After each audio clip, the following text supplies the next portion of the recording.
Hello everyone, welcome back to the channel. আজকের ভিডিওতে তোমাদের সকলকে স্বাগত জানাই। কুমড়োর ফুল দিয়ে আজকে একটা রেসিপি তৈরি করব। এখন শীতকাল, কুমড়োর ফুল তো বাজারে এমনিতেই পাওয়া যায়, তাই কুমড়োর ফুল দিয়ে আজকে একটা রেসিপি তৈরি করছি, কুমড়ো ফুলের বড়া। সেই বড়াটা কিভাবে তৈরি করতে হবে দেখে নাও। প্রথমে আমরা কুমড়োর ফুলগুলোকে ভালোভাবে নুন হলুদ জলে ধুয়ে নিচ্ছি। তারপর আমরা একটা পুর তৈরি করব। সেই পুর দিয়েই আজকে এই কুমড়ো ফুলের বড়া তৈরি হবে। পুরটা তৈরি করতে লাগবে আমাদের বেসন, তাই আমি 3 থেকে 4 চামচের মতো বেসন দেব প্রথমে।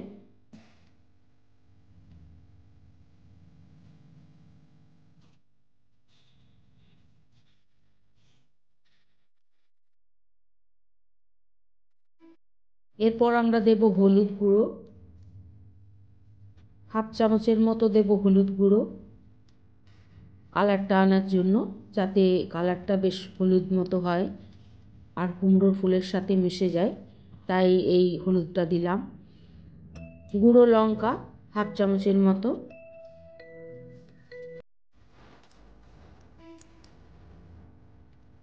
গোটা জিরে হাফ চামচ,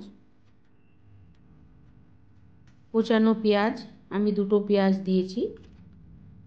কুমড়ো ফুলের যতটা পরিমাণ হবে সেই পরিমাণ অনুযায়ী পুরটা তৈরি করতে হবে, তাই আমি 2খানা পেঁয়াজ দিলাম। কাঁচা লঙ্কা কোচানো দিলাম 2খানা, 2 পিসের মতো কাঁচা লঙ্কা আমি কুচিয়ে এর মধ্যে দিচ্ছি। আর দিলাম গ্রেট করা আলু। আলুটাকে গ্রেট করে ভালোভাবে ধুয়ে দিলাম। এরপর পুরটাকে আমি ভালোভাবে মাখাবো। তার আগে আমি পরিমাণ মতো নুন দেব। নুন দিয়ে ভালোভাবে পুরটা তৈরি করতে হবে, যাতে পাতলা না হয়, তাই আগে আলুটা দিয়ে পেঁয়াজগুলো দিয়ে ভালোভাবে মাখিয়ে নিয়ে যদি জল লাগে তখন পরিমাণ মতো জল দিয়ে পুরটাকে তৈরি করতে হবে, আর না লাগলে জল দেবার দরকার নেই। তাই একটুখানি আমি সামান্য জল দেব।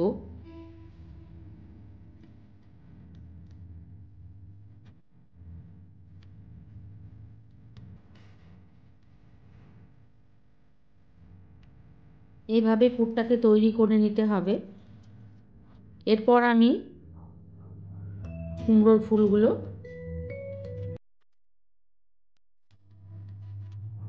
নিয়ে দেখো, এইভাবে পুরটাকে কুমড়ো ফুলের ভেতরে রাখতে হবে।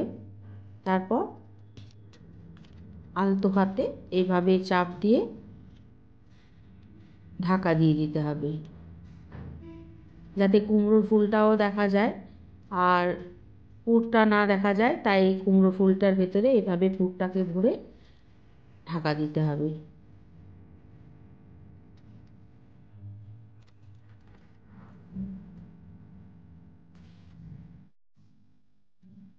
এইভাবে সমস্ত কুমড়োর ফুলের মধ্যে পুরগুলো আমি ভরে নিচ্ছি।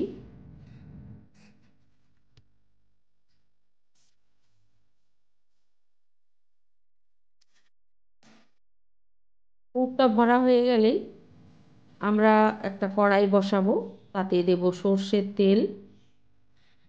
হয়ে গেছে আমাদের পুর ভরা। ঠিক এইভাবে এই রকম দেখতে হবে, কুমড়োর ফুলগুলোও দেখা যাবে আর ভেতরে থাকবে পুরটা।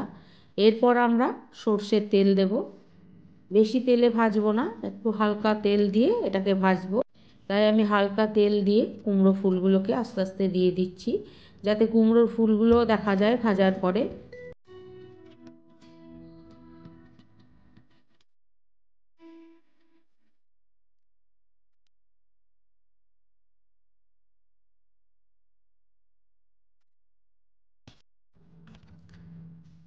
এক পিঠটা হয়ে গেলে আরেক পিঠটা এভাবে উল্টে দিতে হবে।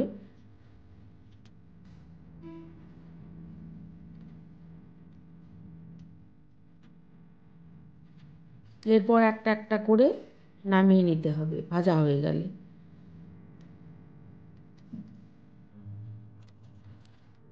খুব তাড়াতাড়ি হয় রেসিপিটা, তাই গরম ভাতের সাথে এরকম একটা রেসিপি থাকলে দুপুরবেলার খাওয়াটা বেশ ভালো হয়।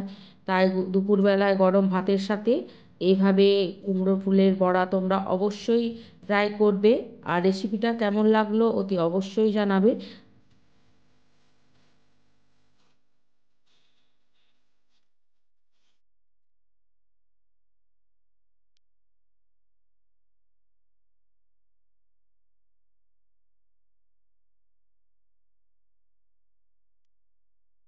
বড়াগুলো আস্তে আস্তে ভেজে একটা একটা করে তুলে প্লেটের মধ্যে রাখতে হবে আর গরম গরম পরিবেশন করতে হবে ভাতের সাথে। আজকের রেসিপি কেমন লাগলো অতি অবশ্যই কমেন্টের মাধ্যমে জানাবে। আরও অনেক রেসিপি পেতে গেলে চ্যানেলটিকে অবশ্যই লাইক সাবস্ক্রাইব করবে। আজ রাখি।